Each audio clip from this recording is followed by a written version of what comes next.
Well, today in federal parliament, a private member's bill brought by Liberal Senator Antic is going to be listed, which would ban all forms of gender reassignment, treatment and surgery for people aged under 18. What it means is that everything from actual operations to so-called puberty blockers would be outlawed. Any medical professional who was deemed to have been taking part in any of these treatments or procedures could be deregistered as well by the Federal Health Minister.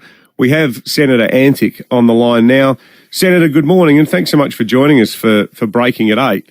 Good morning, Penberthy. When I was working on this story with you yesterday for the Australian this morning, the numbers of young people in Australia who have been accessing these treatments over the past 10 years, the increases have been off the charts, haven't they? Yeah, look, the numbers are pretty worrying, Penbo.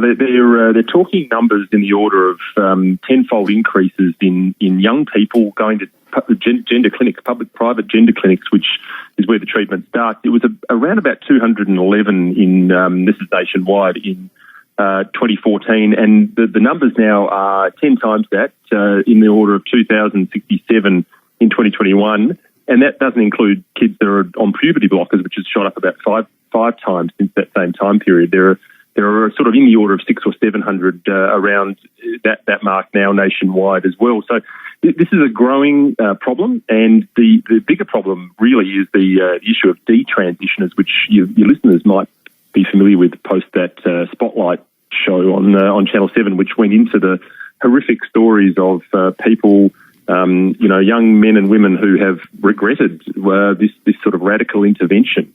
We know that something like 60 to 80% of kids that have these feelings recover at some point later down the track, and I think what we're going to see is an explosion of tragic stories and an explosion of litigation on top of that. We're already seeing that in New South Wales and other states. Well, I was just going to say on that point, Senator, we've seen it overseas as well. Why does this require government intervention and legislation when the organic way these sorts of things are historically resolved is with a flood of litigation? It's solved in the courts, and the practice would potentially disappear as a result of no one wanting to take the risk anymore. Yeah, well, we certainly hope it does do that. But of course, waiting for the courts to act as a slow process, and laws shouldn't be framed around necessarily what the courts will do. That's a civil matter. Of course, we're talking about regulation matters for health professionals. And I mean, you've got to remember, there are lots of laws which prohibit kids from doing things which we think are harmful for them. You can't buy a beer in this state until you're 18. You can't vote. You can't get a tattoo. There's all sorts of things minors can't do. And yet we're talking to kids as young as potentially 3 and 4 about, whether or not they might be a girl or a boy. It really is quite... I think we're going to go down the track 10 years from now and people are going to be stunned that this wasn't done earlier.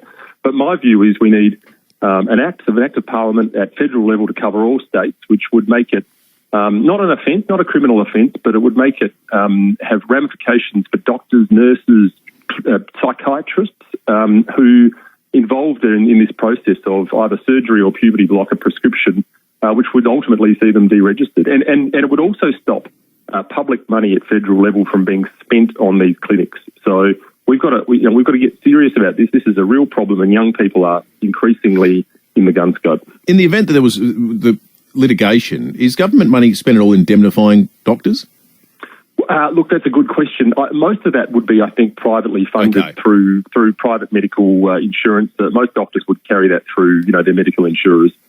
What would you say, Senator Antic, to those families who might be listening? You said, look, my child has struggled for years with mental health problems on account of their sense of identity. And even though I know your bill has a clause in it where people under 18 who have got recognised sexual developmental disorders, be it chromosomal issues or what have you, they will still be able to go through gender reassignment. But what would you say, though, to people who say that there's a mental health component to this as well, and that some people who don't necessarily tick that other box should still be allowed to because they're struggling with their identity so much? Yeah, look, I think, it's a terrible affliction, and certainly my sympathies are with anyone who's experiencing this problem. What I would say to that, though, is that we really can't be looking at this from a sort of a interventionist approach surgically and with drugs. This therapy, this sort of treatment we're looking at, is one of the most controversial areas of medicine around at the moment, and it's sort of really, I think, lacks clinical consensus. So taking this drastic option of surgery and puberty blockers just doesn't fit for purpose when we're talking about mental health issues.